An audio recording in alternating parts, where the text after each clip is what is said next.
Assalamualaikum warahmatullahi wabarakatuh. Halo semuanya, kembali lagi dengan saya Ilfi Rahmi dengan NIM 11940320056 dari kelas Public Relation 4D, Program Studi Ilmu Komunikasi Universitas Islam Negeri Sultan Syarif Kasim Riau. Pada video kali ini saya akan membahas tentang protokoler. Teman-teman semua pasti sudah sering mendengar kata protokol. Di sini saya akan menjelaskan sedikit tentang perbedaan antara tiga kata yaitu protokol, protokoler, dan keprotokolan. Protokol adalah halaman pertama yang dilekatkan pada sebuah manuskrip atau naskah. Sedangkan protokoler adalah seluruh hal yang mengatur pelaksanaan suatu kegiatan baik dalam kedinasan atau kantor maupun masyarakat. Sedangkan keprotokolan pada Undang-Undang Nomor 9 Tahun 2010 membahas bahwa keprotokolan adalah serangkaian kegiatan yang berkaitan dengan aturan dalam acara kenegaraan atau acara resmi yang meliputi tata tempat, tata upacara, dan tata penghormatan sebagai bentuk penghormatan kepada seseorang sesuai dengan jabatan atau kedudukannya dalam negara, pemerintahan, atau masyarakat. Secara harfiah, istilah protokol berasal dari bahasa Yunani protos, yang berarti pertama, dan kola, yang artinya meletakkan atau janji. Dalam Kamus Besar Bahasa Indonesia, protokol diartikan sebagai peraturan upacara di Istana Kepala Negara atau berkenaan dengan penyambutan tamu-tamu negara. Tata cara yang secara internasional berlaku dalam diplomatik dan orang yang bertugas mengatur jalannya upacara.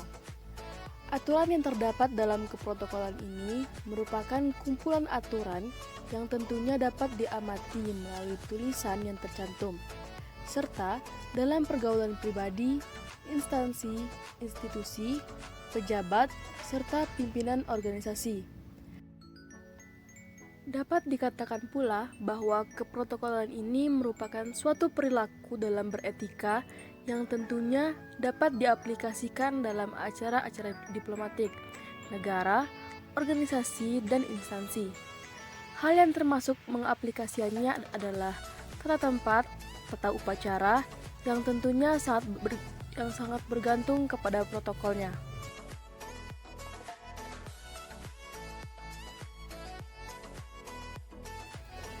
Protokol juga bisa diartikan sebagai suatu kebiasaan dan peraturan yang berkaitan dengan suatu formalitas dalam tata urutan serta etiket diplomatik.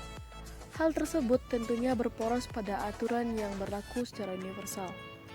Aturan berupa penghormatan kepada seseorang tentunya sangat diperhatikan, karena dalam menjalin proses hubungan sosial antar institusi maupun internasional pasti akan berporos kepada keprotokolan. Dalam kehidupan bersosial, pastinya kita akan selalu memperhatikan etika dalam sopan santun berdasarkan dengan prinsip saling menghargai satu sama lain. Dengan mempelajari keprotokolan, besar manfaat yang akan dirasa untuk kita melakukan proses sosial yang baik.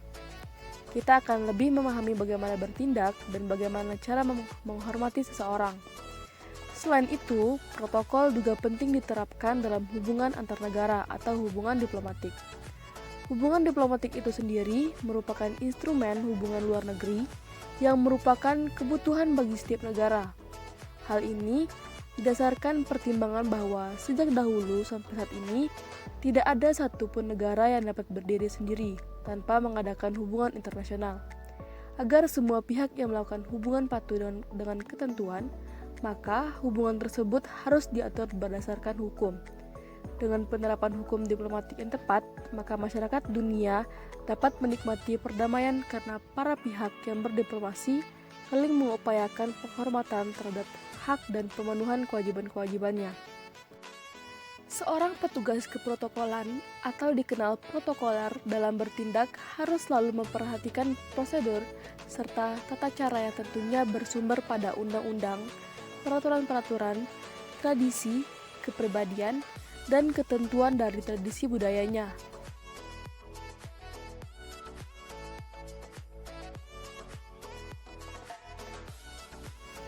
Dalam pengertian luas, protokoler adalah seluruh hal yang mengatur pelaksanaan suatu kegiatan, baik dalam kedinasan atau kantor maupun masyarakat.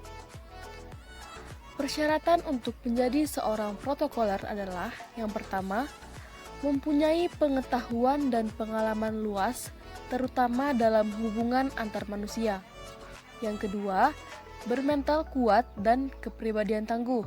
Yang ketiga, terampil dan cekatan menguasai situasi.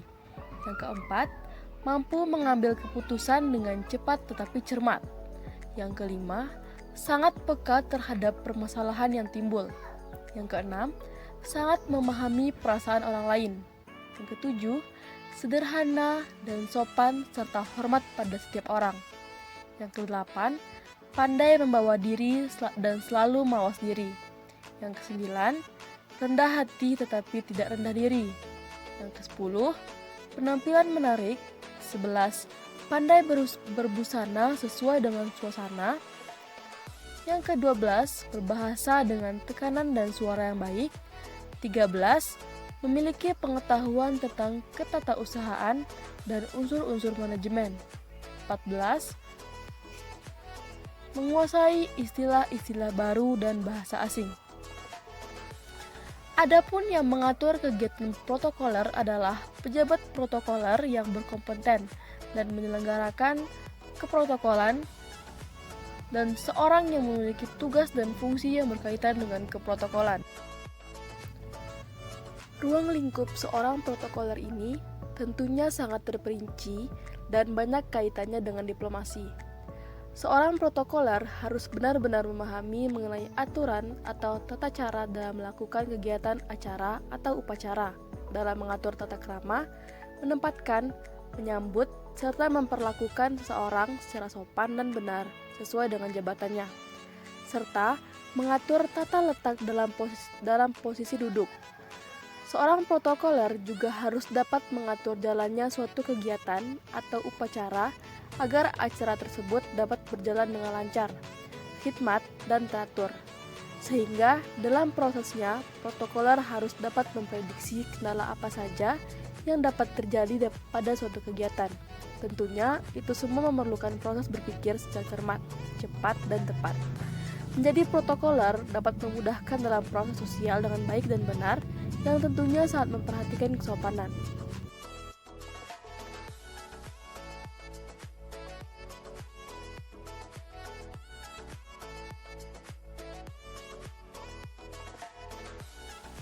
Tata cara mengatur kegiatan dalam protokoler. Dalam mengatur kegiatan keprotokoleran harus memiliki yang pertama, tata cara. Setiap kegiatan acara harus dilakukan secara tertib, khidmat, serta setiap perbuatan atau tindakan yang dilakukan menurut aturan dan urutan yang telah dilakukan. Yang kedua, tata krama, yaitu etiket dalam pemberian penghormatan. Yang ketiga, aplikasi aturan-aturan, yaitu penerapan ketentuan peraturan perundang-undangan di bidang keprotokolan, dan yang berkaitan dengan keprotokolan harus berlaku selaras dengan situasi dan kondisi. Selanjutnya, apa sih peran dan fungsi protokoler? Peran dan fungsi protokoler turut menentukan keberhasilan kegiatan yang dilaksanakan oleh organisasi atau institusi. Di samping itu, protokol juga merupakan bagian yang melekat dari aktivitas perusahaan dan turut mewarnai budaya kerja, terutama bagi para petugas protokol yang sangat dekat perannya dalam mendukung tugas kepemimpinan baik di tingkat lokal maupun nasional. Diperlukan adanya keberadaan protokol dalam sebuah lembaga atau perusahaan adalah karena protokol ikut menentukan terciptanya suasana yang mempengaruhi keberhasilan suatu acara yang dibuat oleh perusahaan tersebut. Selain itu, dapat menciptakan tata pergaulan yang mendekatkan satu sama lain dan dapat diterima oleh semua pihak. Terciptanya upacara yang khidmat, megah dan agung, serta terciptanya ketertiban dan rasa aman dalam menjalankan tugas.